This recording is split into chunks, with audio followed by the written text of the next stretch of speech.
আছে, কি রেট আছে এই টিয়াগুলো?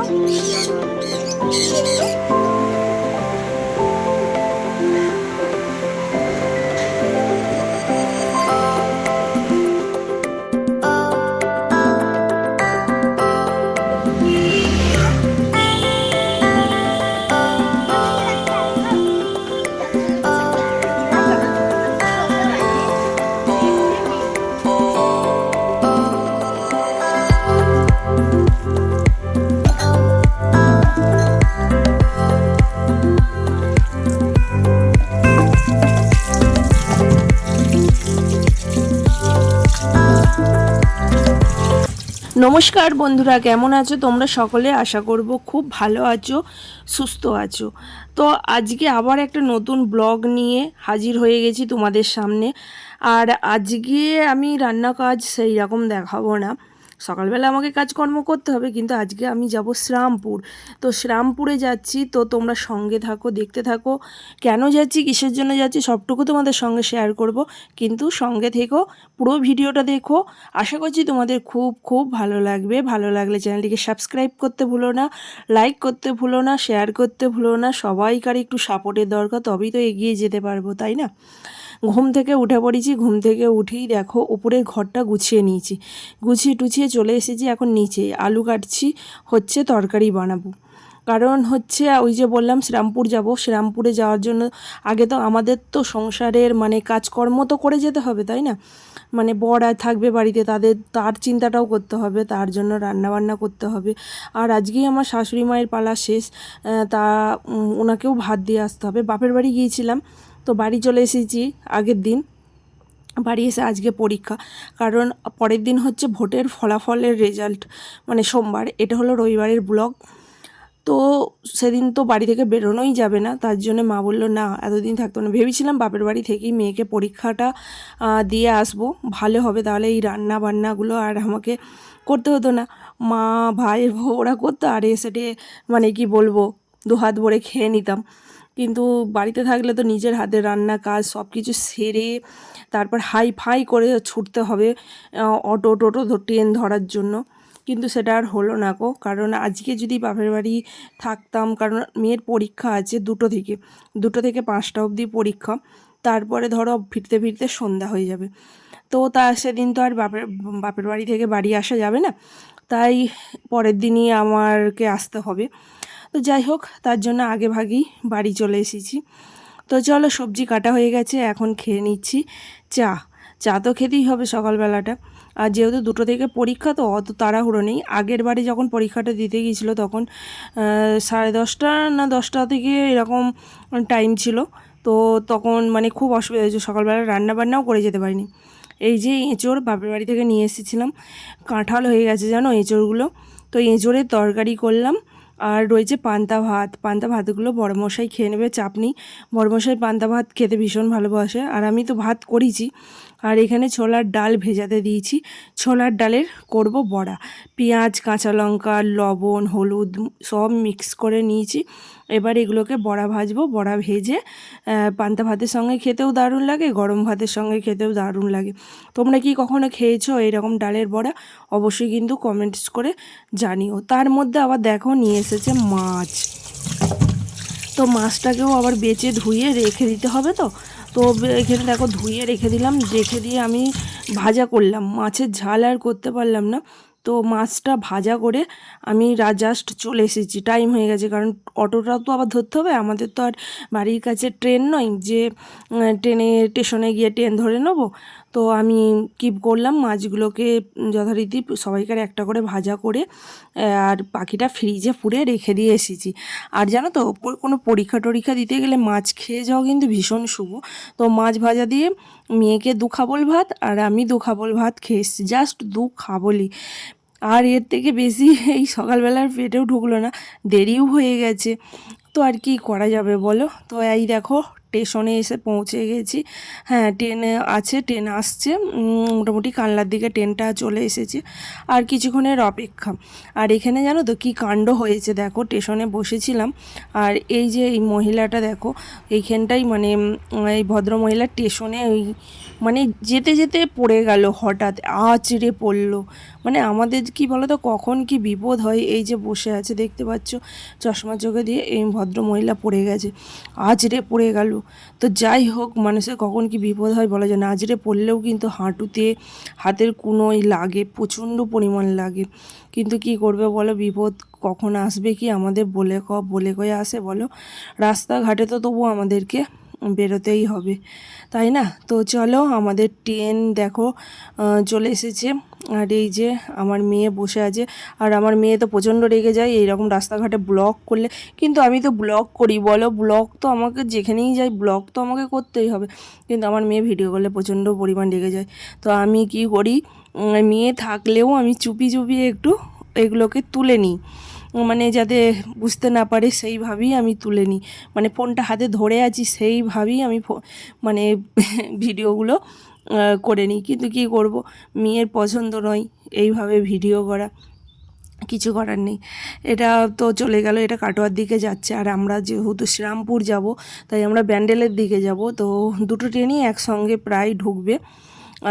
তো চলো, ট্রেন আসার সময় আমাদের হয়ে গেছে। তো শ্রীরামপুর যাই, শ্রীরামপুরের জায়গাটাও কেমন অবশ্যই দেখা হবে। আর মেয়ের জন্য আমার কি বলবো, সব কিছু দেখা হচ্ছে, ঘোরা হচ্ছে মেয়ের জন্য। এই কিছুদিন আগে গিয়েছিলাম কল্যাণী, ওটা কি জায়গাটার নাম, তো যাই হোক সেই সময় মনে ছিল, এখন আর মনে পড়ছে না। তো মেয়ের জন্য এদিক ওদিক ঘোরাঘুরি হয় আমার জন্য, কারণ মেয়ের বাপ তো যেতে পারে না। মেয়ের বাপ হচ্ছে কি বলবো, আমাদের দুমুঠো দুবেলা খাওয়ানোর জন্য ওকে কাজ করতে হয়, সেই কাজ, সংসারের কাজ ফেলে যেতে পারে না। সংসারের কাজ নয়, তার কর্ম, তার কাজ ফেলে যেতে পারে না। তো আমাদের ট্রেন চলে এসছে, এই যে দেখো ট্রেনে চেপে পড়েছি। আর এটা হচ্ছে ব্যান্ডেল, আমাদের ছেড়ে দিয়েছে ব্যান্ডেলে থেকেই।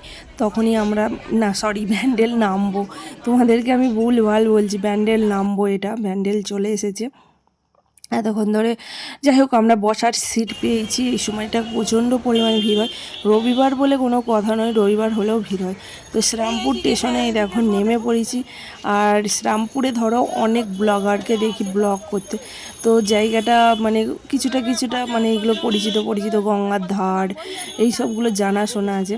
তো এসেছি যখন যাব, আর এখানটায় হচ্ছে স্টেশন মার্কেটে এত সুন্দর সুন্দর শাড়ি।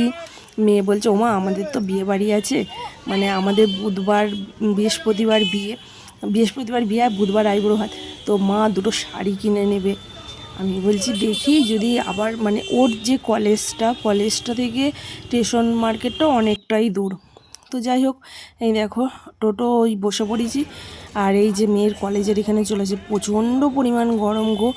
আর যেমন একটা গুমোট গরম দিচ্ছে, তেমন একটু রোদও বেরোচ্ছে।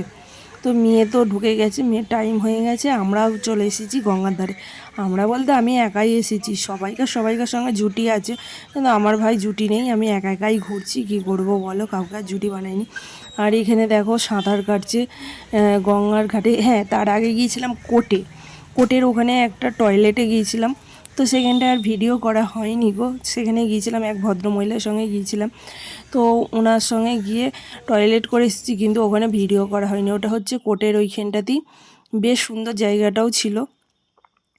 কিন্তু এত গরম দিচ্ছে, আমি ধরো মানে সহজে না আমি আইসক্রিম খাই না, কিন্তু এত গরম দিচ্ছে আমার, মানে কি বলবো, আইসক্রিম খেলাম। আর এখানে শ্রীরামপুরে এসে এত পাখি, এত পশু বিক্রি হচ্ছে, আমি ধরো সব পাখি চিনি না, দেখে কিন্তু ভীষণ ভীষণ ভালো লাগলো। দেখো আমার মানে কি বলবো, জায়গাটা খুব সুন্দর লেগেছে। তাহলে কেমন দাম?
अच्छा खासा पैसा आप लोग छाप रहे हो।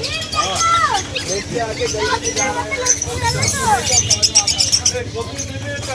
তো কাকাতুয়া নাই?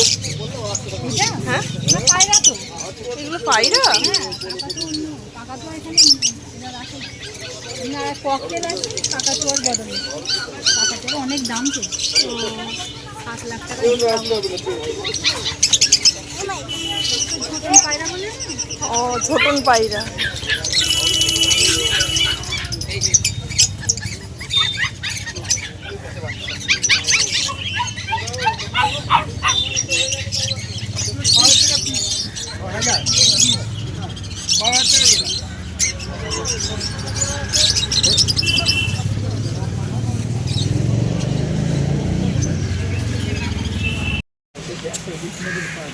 একটা কথা বলবো, আপনি সিঁদুরে না যান? না আমি তো গঙ্গা স্নান করতে আসিনি। তো গঙ্গার ধারে ঘুরছি বলে ভাবছে যে গঙ্গা স্নান করতে এসেছি, কিন্তু আমি তো এসেছি বেড়াতে। তো এখানে দেখো ফেরিঘাটটা এসেছি। ফেরিঘাটটা এত সুন্দর, শান্ত, শিষ্ট, কি ভালো লাগলো। ফেরিঘাটটা পার হয়ে ওপারটাতেই আছে বারাসাত না ব্যারাকপুর, যাই হোক বললো, আমি তো চিনি না। তো ফেরিঘাটটা ঘুরে ঘাড়ে চলে এলাম, জানো তো বেশ ভালো লাগলো। একাই ঘুরছি, কি করব বলো। তো মানে কি বলবো, গরমও দিচ্ছে। আর পাখিগুলোর দাম তোমরা শুনলে, 3,500 টাকা জোড়া। এটা কি আমাদের মধ্যবিত্ত সংসারের কি পক্ষে সম্ভব? চাষি বাড়িদের পক্ষে সম্ভব, যারা চাকরিজীবী করে তাদের ঠিক আছে। চলো যেতে যেতে আবার আমি এখানে কত খাবার বিক্রি হচ্ছে, মানে পাখির খাবার, তারপরে তোমার ওষুধ বিক্রি হচ্ছে, গাছের ওষুধ বিক্রি হচ্ছে, অ্যাকোরিয়াম বিক্রি হচ্ছে মাছের। আমার তো ভীষণ ভালো লেগেছে জায়গাটা। মনে হচ্ছে যে আবার একদিন পারলে ঘুরতে আসবো, কিন্তু ভাই সেই সময়টা তো নেই আমাদের, তাই না? অনেকটাই রাস্তা আমাদের। ধরো বাড়ি হচ্ছে বলাগড় থেকে মানে শ্রীরামপুর, অনেকটা রাস্তা। আর বাড়ির বধূদের মানে এই সংসার সামলে এখানে আসা সম্ভব নয়। আর এই যে ওইদিকে রাস্তাটা দেখলাম, ওই দিকটা হচ্ছে কোর্টের রাস্তা চলে যাচ্ছে। তখন আমরা এসেছিলাম, তখন কোর্টেরটা ভিডিওটা করা হয়নি। আর জানো তো এখানে কিন্তু প্রেম করার মতনও জায়গাটা কিন্তু খুব সুন্দর। অনেকে এসেছেও প্রেম করতে। সব গাছে স্প্রে করলে পরে কোচকানাগুলো হবে। রেগুলার জল সপ্তাহে একদিন আর একটা ফুলে স্প্রে করতে হবে। এটা কোথায় আছে?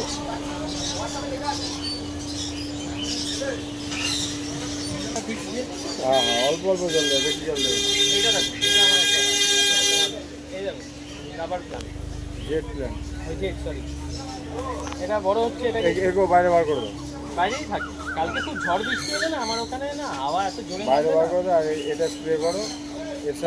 এর সাথে একটা বায়োভিটা এক্স বলে ওষুধ পাওয়া যায়, যেটা ভিটামিন। গাছগুলো খাবারের অভাবে এরকম আছে, ভিটামিন কিছু একটা স্প্রে করো। সে বায়োভিটা এক্স বায়োভিটামিন বলো, বা একটা কি যেন একটা গ্রিন কালারের নিয়েছিলাম ভিটামিন। ওটা কাকা, ওটা ভিটামিন নয়, ওটা পোকার ওষুধ। আচ্ছা আরেকটাও নিয়েছিলাম ভিটামিনের মতো। আমাকে ছবি দিলে পাঠাতে হবে, না দেখে আমি তো। তোমার কাছে ভিটামিনে কি আছে? অ্যাগ্রোমিন গোল্ড আছে, তারপরে বায়োভিটা এক্স আছে। কত দাম ওগুলো? মোটামুটি ধরুন না 200 টাকা 250 টাকা দাম। তো 200 টাকা, তার মানে বায়োভিটাই ওটা। 220 টাকা কাকাও ছিল।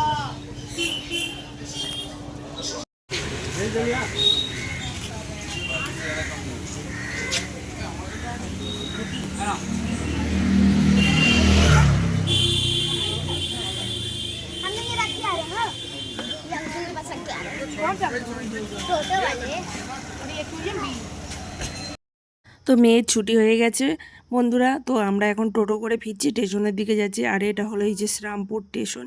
আর আমার মেয়ে তো সকাল থেকে কিছুই খায়নি, আমারও খাওয়া হয়নি। আমি খেয়েছি, তো আমি একটা ডাব খেয়েছি, একটা আইসক্রিম খেয়েছি, এগুলো টুকটাক খেয়েছি। তো এই যে আমরা এখন স্টেশনে দাঁড়িয়ে আছি। ট্রেনের মানে প্ল্যাটফর্ম দেখা যাচ্ছে 2 নম্বর, কিন্তু দিয়ে দিয়েছে 3 নম্বর। আমার মেয়ে বলছে দাঁড়াও মা, 3 নম্বরেও দিতে পারে, ওরকম দেখায়। তো যাই হোক আমরা বসেছিলাম, 3 নম্বরেই দিয়েছে। বাড়ি এসে স্নান টান করেছি, আবার গা হাত পা ধুয়েছি, কারণ সারা দিনের বুঝেছো তো গরমের ব্যাপার।